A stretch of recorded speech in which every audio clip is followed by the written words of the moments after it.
کرو، انقلاب ضرور ہوگا، شرط یہ ہے کہ قرآن و حدیث کے مطابق اپنی زندگی بناؤ۔ بے شک صرف ایک حدیث ذکر کر کے میں اپنی گفتگو ختم کروں۔ حضور نبی اکرم صلی اللہ علیہ وسلم ارشاد فرماتے ہیں اول ما يحاسب به العبد من عمله الصلاة فإذا صلحت صلح سائر عمله وإذا فسدت فسد سائر عمله۔ سب سے پہلے قیامت کے دن جس چیز کے بارے میں پوچھا جائے گا بندے سے اس کے اعمال جتنے کیے اس میں سے نماز، اور اگر نماز رہی بہتر درست رہی تو اس کے سارے اعمال قبول کر لیے جائیں، اور اگر نماز ہی فاسد رہی اور اگر نماز ہی نہیں پڑھا تو اس کے سارے اعمال پینڈنگ میں رہیں گے، برباد رہیں گے، بیکار رہیں گے۔ اس حدیث سے ہم کیا سیکھیں گے؟ کیا ملا پیغام؟ یہی ملا کہ زندگی میں سارے اعمال کرتے رہیے، اس کا ثواب سائیڈ میں رکھا رہے گا جب تک کہ آپ سے نماز کے بارے میں نہ پوچھا جائے، اور جب نماز آپ کی درست ہوگی تو سارے اعمال کا آپ کو فائدہ ملے گا، اور اگر نماز ہی درست نہیں رہی یا نماز پڑھائی نہیں کیونکہ درست کا سوال ہی نہیں ہوگا جب آپ نماز نہیں پڑھو گے تو ایسی صورت میں آپ کو ظاہر سی بات ہے سارے اعمال کا ثواب آپ کو۔ یہ کون سی زندگی آپ گزار رہے ہیں؟ یا ہمارا معاشرہ کون سی زندگی گزار رہا ہے یا کون سی زندگی آگے گزارنا چاہ رہا ہے؟ کیا یہی کہ دنیا میں تباہی بربادی تو ہوئی اور آخرت میں بھی آپ کو عذاب سے دوچار کیا جائے، جہنم سے آپ کو دوچار کیا جائے، اور طرح طرح کی مصیبتوں کو آپ کو سامنا کرنا پڑے؟ جب ایک مسلمان کی زندگی سب سے زیادہ کامیاب وہی ہے جو آخرت میں کامیاب۔ بے شک دنیا سے تو ایک دن انسان کو جانا ہی ہے، یہاں سے نکلنا ہی ہے، کسی کو ہمیشہ یہاں نہیں رہنا، اس لیے اصل کامیابی وہ ہے جو آخرت میں کامیابی۔ بے شک اس لیے اے مسلمان اپنے زندگی کے رنگ ڈھنگ بدل دو اور اسلام اور ایمان کے تقاضے کو پورا کرو اور اس کی بنیادی چیزیں اپنے زندگی میں لاؤ۔ آج آپ نعرہ لگاتے ہو سینکڑوں زبان سے، لیکن افسوس ہے ایک نعرہ آپ کا کردار کے اعتبار سے صحیح نہیں، اس نعرے کا اثر آپ کے کردار میں دکھاؤ۔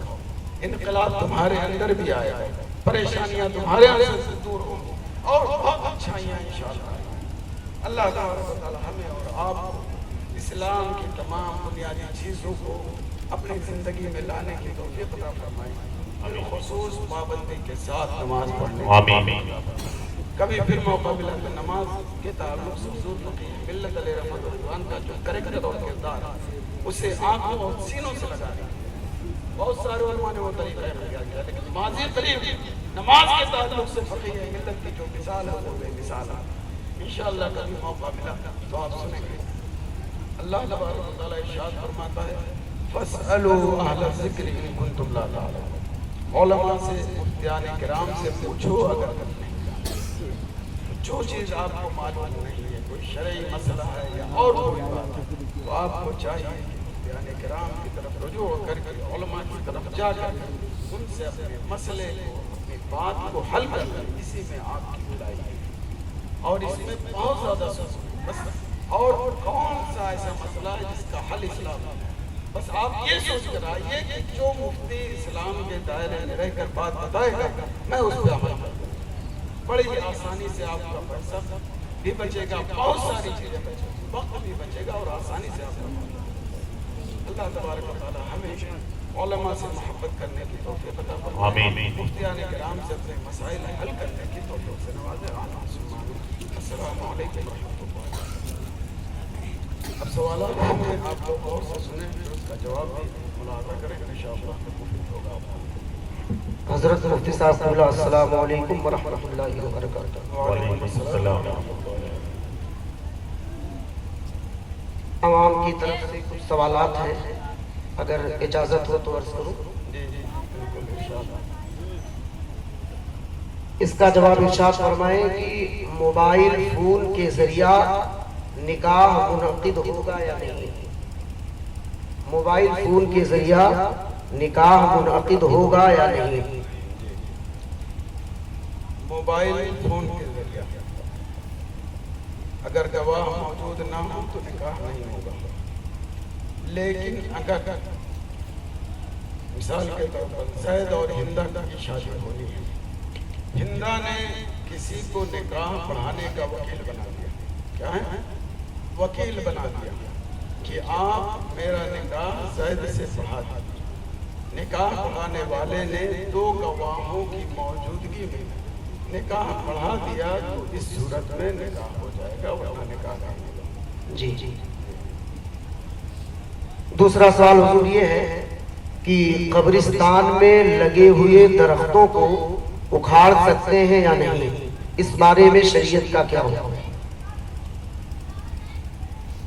بسم اللہ الرحمن الرحیم۔ جو درخت یا پودے قبرستان میں لگے رہتے ہیں، چونکہ یہ پودے قبر پر ہوں تو یہ تسبیح پڑھتے ہیں اور اس سے مردوں کو فائدہ پہنچتا ہے۔ جی جی اس لیے علماء کرام نے درخت اور پودوں کو اکھاڑنے سے منع کیا ہے۔ لیکن اگر بہت زیادہ جھال ہو جائے، بہت زیادہ مطلب درخت ہو جائیں جس کی وجہ سے لوگوں کو قبر تک پہنچنے میں پریشانی ہو یا اس طرح کی دقت ہو، تو میرے خیال سے راستے میں جو جھاڑ ہے اس کو ختم کرنے کی اجازت ہونی چاہیے اور اس کو ختم کر سکتے ہیں۔ لیکن جو قبر پر پودے وغیرہ ہیں ان کو نہیں کاٹنا چاہیے، کیونکہ یہ تسبیح پڑھتے ہیں اور اس سے مردوں کو فائدہ ہوتا ہے۔ بے شک ماشاءاللہ۔ جہیز کے نام پر لین دین طے کرنا کیسا ہے، شریعت کی روشنی میں بیان فرمائیں۔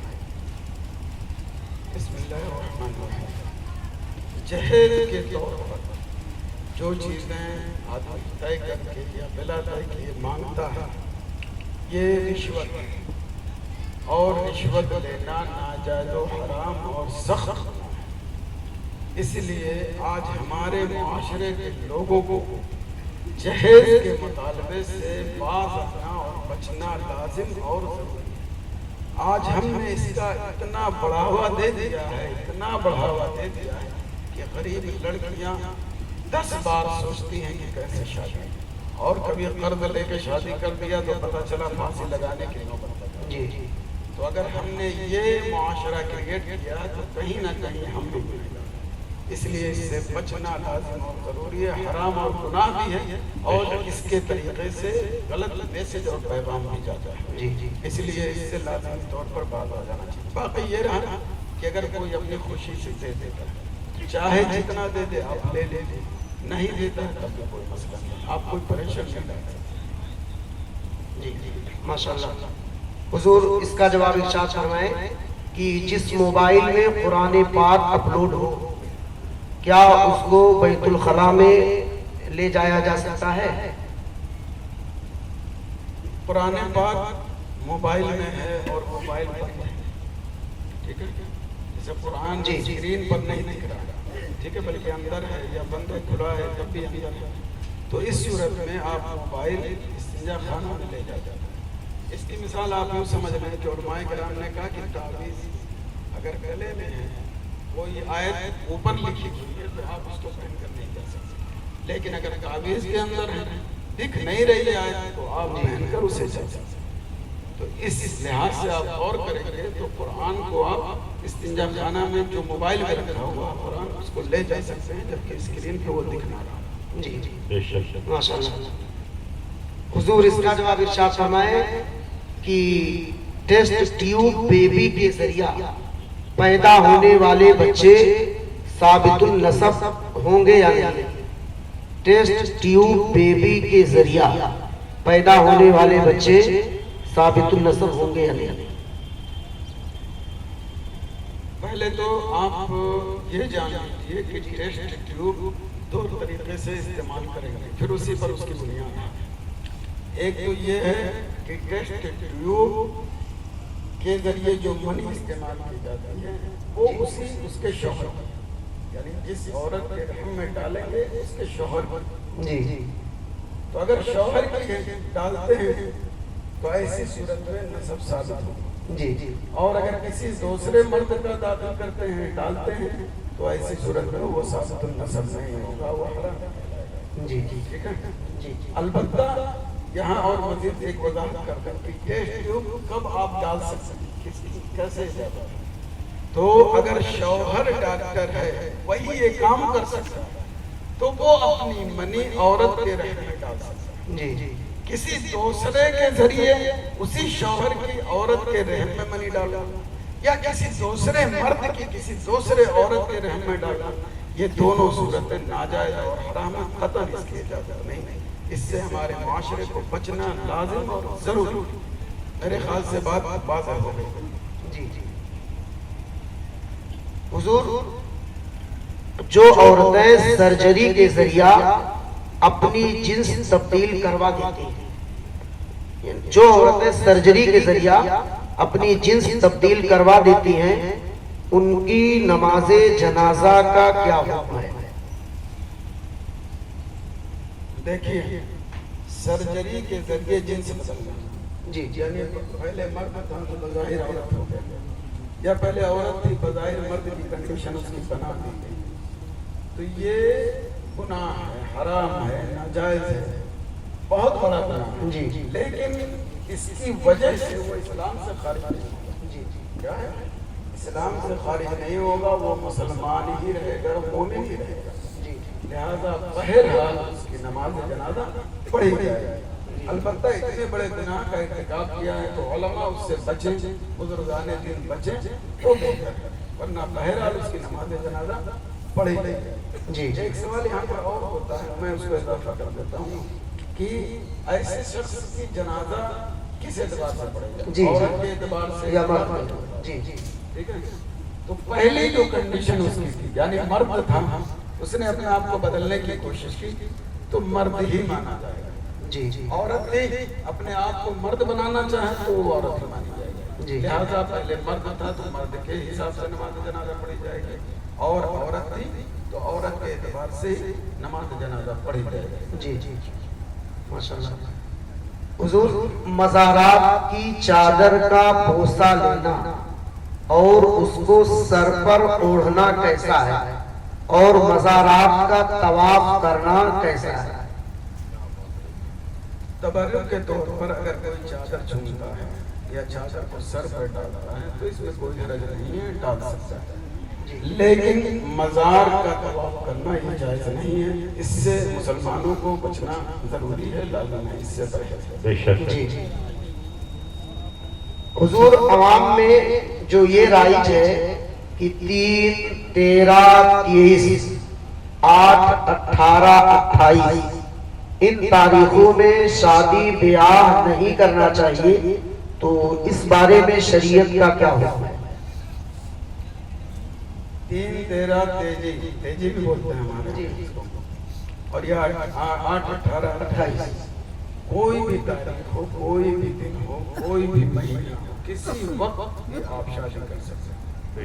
اس میں کوئی قباحت نہیں. جو لوگوں کے درمیان مشہور ہے کہ شادی کریں گے تو ایسا ہو جائے گا، ویسا ہو جائے گا، نقصان ہو جائے گا، اسی عوام کے دعوے کی وجہ سے بقیہ ملت علیہ رحمت و رضوان نے انہی دنوں میں اپنے لڑکڑ پڑھ کر ماشاءاللہ سبحان اللہ، سبحان اللہ. اور شادی کر کے بتایا کہ جو کچھ ہوتا ہے وہ اللہ کی مرضی سے ہوتا ہے. 3، 13 تیجی محرم کا مہینہ یہ کوئی چیز نہیں. سارے دن اچھے ہیں، بہتر ہیں، بعض کو بعض پر فضیلت حاصل ہے. لہذا آپ جب چاہیں جیسے چاہیں شادی کریں اور اس طرح کے خرافات اپنے درمیان سے نکال دیں. البتہ علماء نے ایک تنبیہ کی ہے کہ اگر کوئی شخص 13 میں شادی کرتا ہے اور اس کو یہ خرابی اتنا زیادہ لاحق ہو چکی ہے کہ اگر بعد میں کوئی پریشانی ہوئی تو کیا کہے گا کہ 13ویں تاریخ کو شادی کی اسی لیے ایسا ہوا، تو اس کے ایمان میں کمی ہو جائے گی، نقص ہو جائے گا. اسی لیے اگر کس طرح کی اس کی فکر آنے کی امید ہے تو وہ بچے ان دنوں میں شادی نہ کرے. لیکن جس کا ایمان پختہ ہے وہ یہ جانتا ہے کہ جو چاہے گا رب کی مرضی سے ہوگا، اس کے بغیر نہیں ہوگا، تو وہ تو کبھی بھی کسی دن بھی شادی کرے کوئی مسئلہ نہیں. بے شک. ماشاءاللہ. حضور یہ ارشاد فرمائیں کہ سامان تجارت کو دیکھے بغیر خریدار بائیں سے خریداری کر سکتا ہے یا نہیں، اور مزید یہ ارشاد فرمائیں کہ ویڈیو کالنگ کے ذریعے خریداری کا کیا حکم ہے؟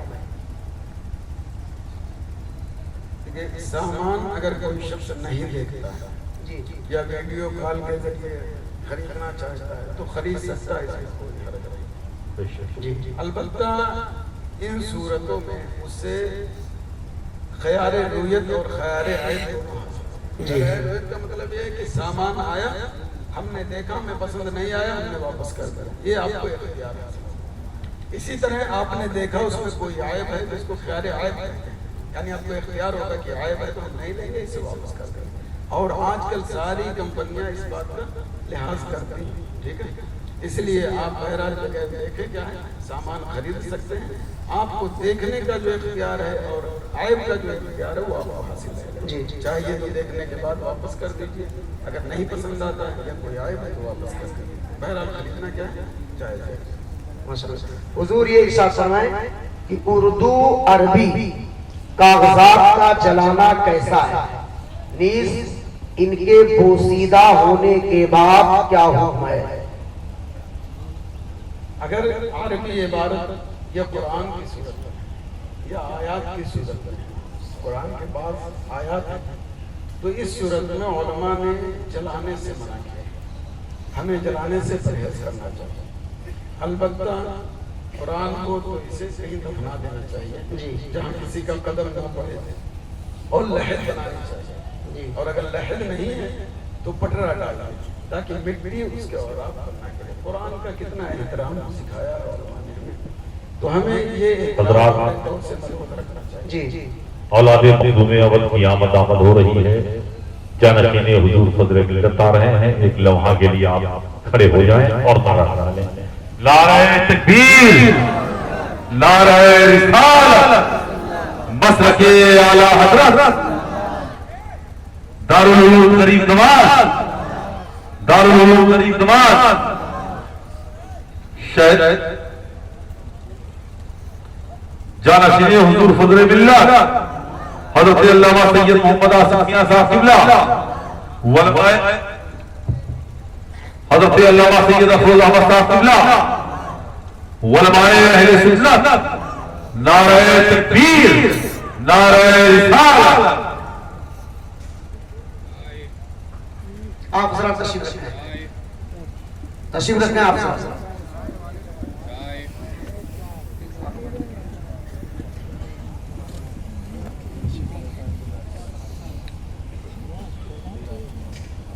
تشریف رکھیں آپ ذرا۔